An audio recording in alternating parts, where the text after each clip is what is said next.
Okay, so we are on day 5 of the Bible reading plan with Father Mike Schmidtz, and each day which will start January 1st, he will go to ascensionpress.com/Bible in a year and give a commentary on what we are reading today.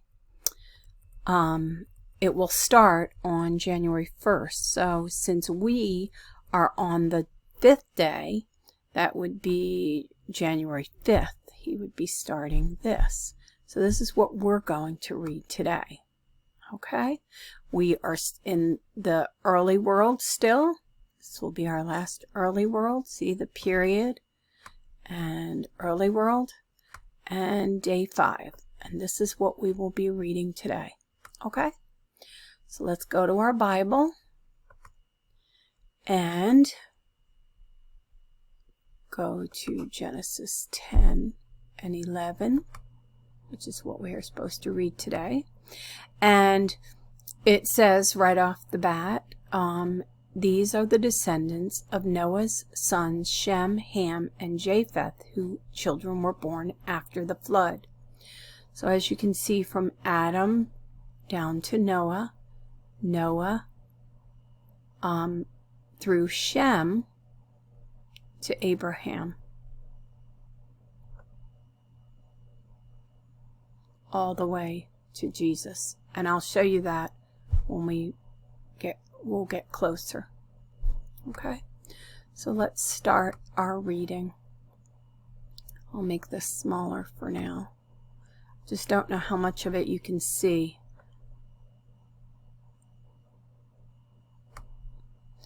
Okay, so these are the descendants of Noah's sons, Shem, Ham, and Japheth, whom children were born after the flood. The descendants of Japheth: Gomer, Magog, Madai, Javan, Tubal, Meshesh, and Tiras. The descendants of Gomer: Ashkenaz, Diphath, and Togarmah. The descendants of Javan: Elisha, Tarshish, Kittim, and Rodanim. From these branched out the maritime nations. These are the descendants of Japheth by their lands, each with its own language, according to their clans by their nations. The descendants of Ham: Cush, Mizraim, Put, and Canaan. The descendants of Cush: Seba, Havilah, Sabta, Ramah, and Sabteca. The descendants of Ramah: Sheba and Dedan. Cush became the father of Nimrod, who was the first to become a mighty warrior on earth. He was a mighty hunter in the eyes of the Lord, hence the saying, like Nimrod, a mighty hunter in the eyes of the Lord. His kingdom originated in Babylon, Erech, and Akkad, all of them in the land of Shinar. From that land he went forth to Assyria, where he built Nineveh, Rehobothir, and Calah, as well as Resen between Nineveh and Calah, the latter being the principal city. Mizraim became the father of Ludim and Anamim, the Lahabim, and Naphtahim, the Pathrusim and Casluhim, and Caphtorim, from whom the Philistines came. Canaan became the father of Sidon, his firstborn, and of Heth, also of Jebusites and Amorites and Girgashites, the Hivites and Archites and Shinites, the Arvadites and Zemarites and Hamathites. Afterwards the clans of the Canaanites spread out. so that the Canaanite borders extended from Sidon all the way to Gerar near Gaza, and all the way to Sodom, Goram, Adamah, and Zeboim near Lasha. These are the descendants of Ham, according to their clans, according to their languages, by their lands, by their nations. To Shem, also Japheth's oldest brother and ancestor of the children of Eber, children were born. The descendants of Shem, Elam, Azer, Arpachshad, Lud, and Aram. The descendants of Aram, Uz, Hul, Gether, and Mash. Apashad became the father of Shelah, and Shelah became the father of Eber. To Eber 2 sons were born. The name of the first was Peleg, for in his time the world was divided, and the name of his brother was Joktan. Joktan became the father of Almodad, Sheleth, Hazamarveth, Jira, Hadoram, Uzal, Diklah, Obal, Abimal, Sheba, Ophir, Havilal, and Jobab. All these were descendants of Joktan. Their settlements extended all the way from Mesha to Sephar, the eastern hill country. These are the descendants of Sam, according to their clan, according to their languages, by their lands, by their nations. These are the clans of Noah's sons, according to their origins, by their nations. From these nations of the earth branched out after the flood.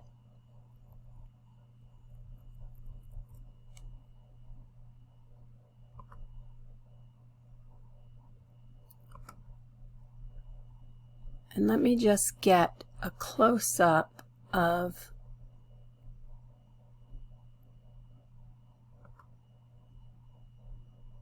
where we went.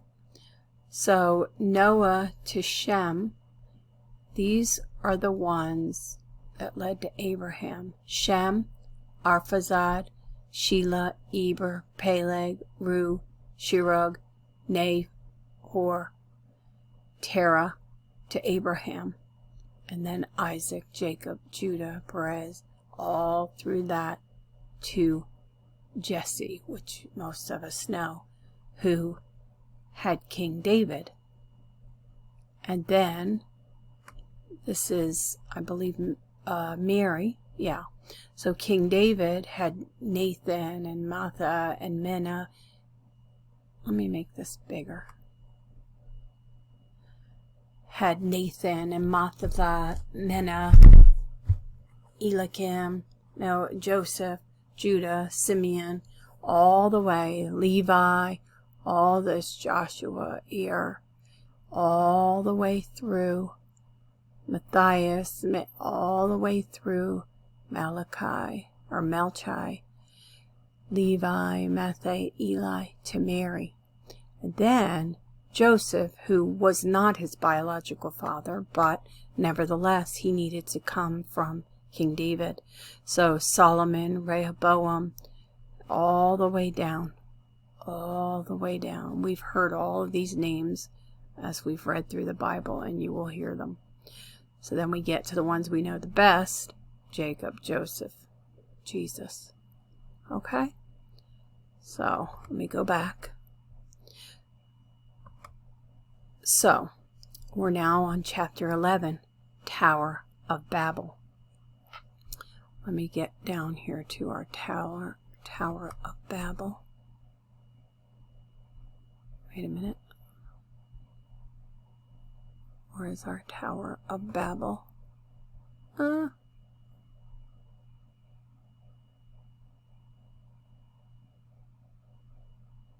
know we have our Tower of Babel. Hold on. Going to get our Tower of Babel. There we are. Okay. So now let's read our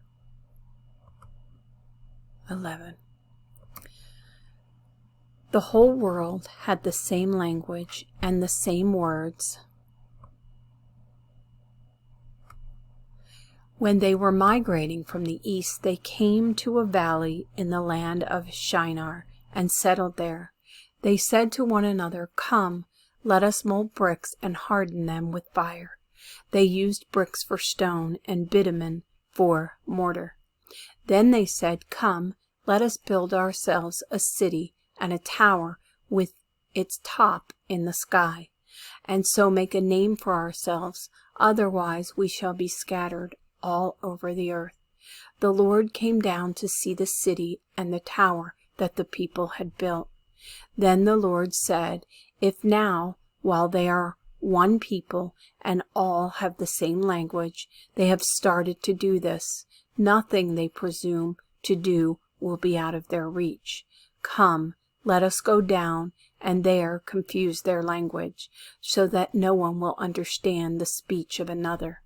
So the Lord scattered them from there over all the earth, and they stopped building the city.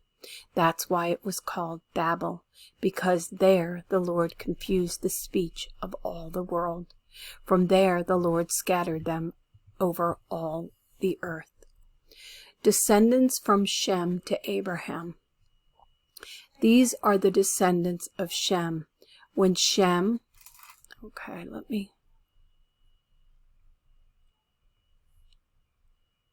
I'm just going to leave the Babel up. When Shem was 100 years old, he begot Arshemashad. Well, I don't know. I really wanted to see if we could see that in here.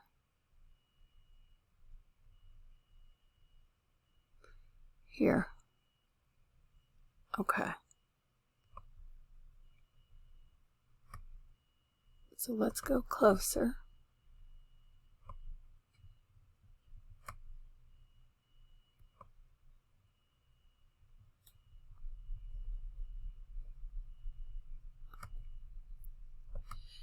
These are the descendants of Shem. When Shem was 100 years old, he begot Arpachshad 2 years after the flood.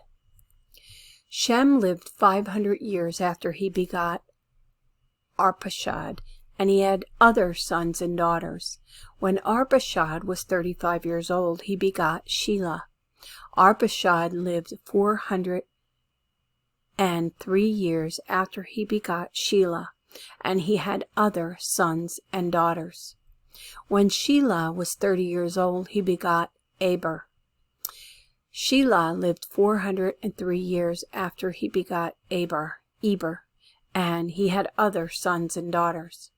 When Eber was 34 years old, he begot Peleg. I don't know if you can see this, so I'm going to make it a little bit bigger.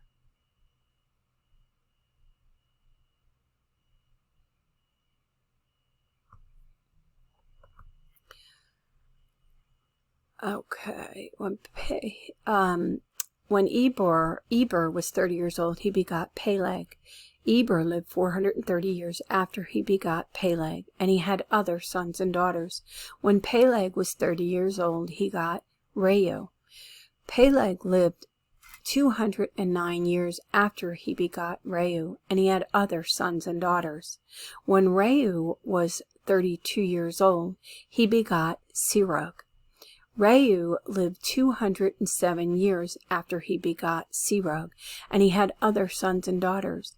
When Serug was 30 years old, he begot Nahor. Serug lived 200 years after he begot Nahor, and he had other sons and daughters. When Nahor was 29 years old, he begot Terah. Nahor lived 119 years after he begot Terah, and he had other sons and daughters. When Terah was 27 years old, he begot Abram, Nahor, and Haran. The stories of the ancestors of Israel. Terah These are the descendants of Terah. Terah begot Abram, Nahor, and Haran, and Haran begot Lot. Haran died before Terah his father in the native land in Ur of the Chaldeans. Abram and Nahor took wives.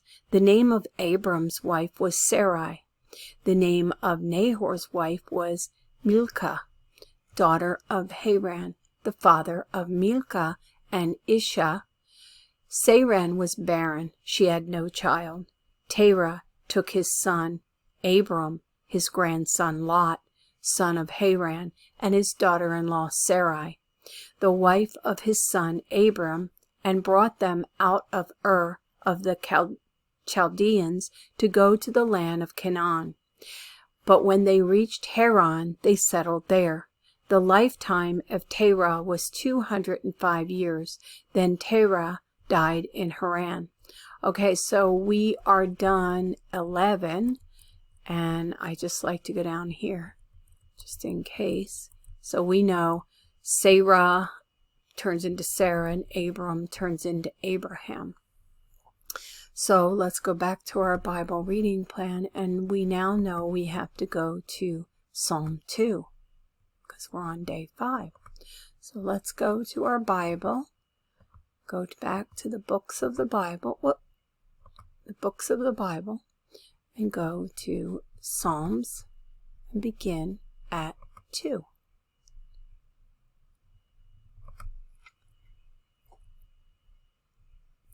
Why do the nations protest and the peoples conspire in vain?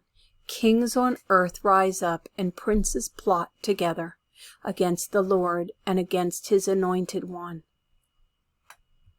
Let us break their shackles and cast off their chains from us. The one enthroned in heavens laughs. The Lord derides them. Then he speaks to them in his anger. In his wrath he terrifies them. I myself have installed my king on Zion, my holy mountain.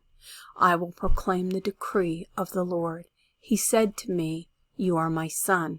Today I have begotten you.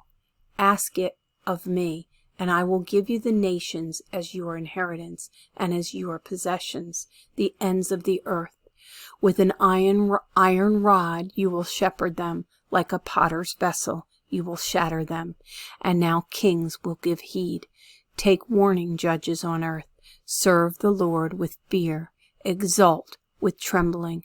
Accept correction, lest he become angry and you perish along the way when his sudden anger blazes up.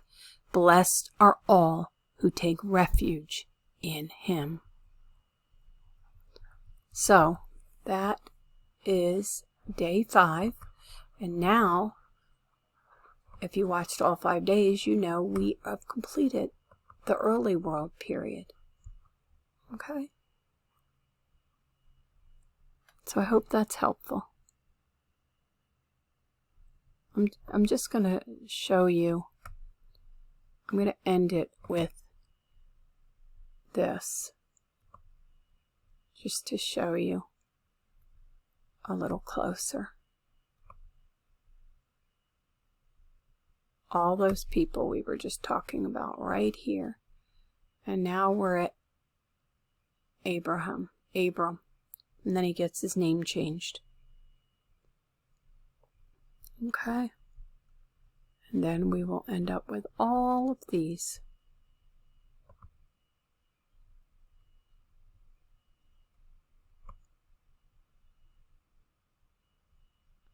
If you want a copy of this, just leave your email under the post. I'm going to post this.